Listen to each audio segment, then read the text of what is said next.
اگر جو اسلام 22 लाख मुरब्बा मील पर फैल चुका था तो करबला में इस्लाम बचाने के लिए सिर्फ 72 ही क्यों आए? ये झूठे प्रोपेगेंडे बनाने छोड़ दो।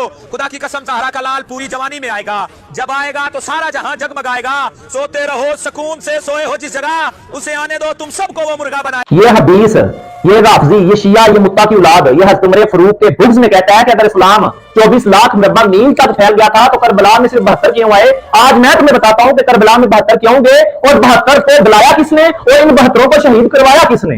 हजरत इमाम हुसैन को शिया कूफियों ने शहीद करवाया था। आज मैं आपको 4 हवाले दूंगा। पहला हवाला जो बहारी हिस्सा दोम सफा नंबर 161 सहाबा के फजाइल में, और वो किताब में भी मौजूद है। मैं आपको स्क्रीनशॉट साथ वो चल रहा है, आप वो स्क्रीनशॉट भी देख लें, हवाले भी साथ चल रहे हैं कि हजरत इमाम हुसैन को इराक के कूफियों ने शहीद किया। इसके तहत हम 2 अहादीस दर्ज कर देते हैं। रिवायत है कि उनसे एक शख्स ने मसला दरियाफ्त किया था, हालत एहराम महरम अगर मक्खी मार दे तो क्या हुक्म है? इब्ने उमर रज़ी अल्लाह अन्हु ने जवाब दिया कि अहले इराक मक्खी मारने का मसला दरियाफ्त करते हैं, जबकि रसूल अल्लाह सल्लल्लाहु अलैहि वसल्लम के नवासा को कत्ल कर बैठे उस वक्त मसला ना पूछा। कहने वाले कौन है? अब्दुल्लाह बिन उमर। और बहारी भी हदीस है, जो बहारी तुम लोग करते हो ना, बहारी की हदीस है सफा 161 सहाबा के फजाइल में बहारी हिस्सा 2 पर कहते हैं कि ये मक्खी मारने का मसला दरियाफ्त करते हैं, जबकि रसूल अल्लाह के नवासा को कत्ल कर बैठे उस वक्त मसला ना पूछा। हालांकि रसूल अल्लाह सल्लल्लाहु अलैहि वसल्लम ने फरमाया था कि ये दोनों हसन हुसैन दुनिया में मेरे 2 खून हैं। आगे दूसरी हदीस जो मुसन्द इमाम अहमद बिन हंबल में आई है, इसकी हदीस नंबर जो है ना वो 26,592 है।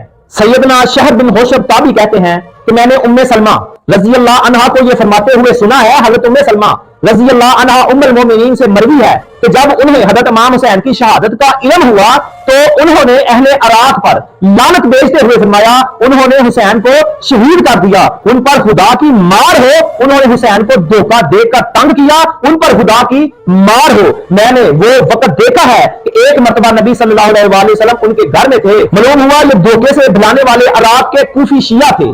वहां बुलाकर पहले जलील किया फिर शहीद किया। मालूम हुआ ना बनु उमैया ने शहीद किया ना सहाबा की औलादों ने, बल्कि इराक वालों ने शहीद किया और ना ही शाम वालों ने शहीद किया।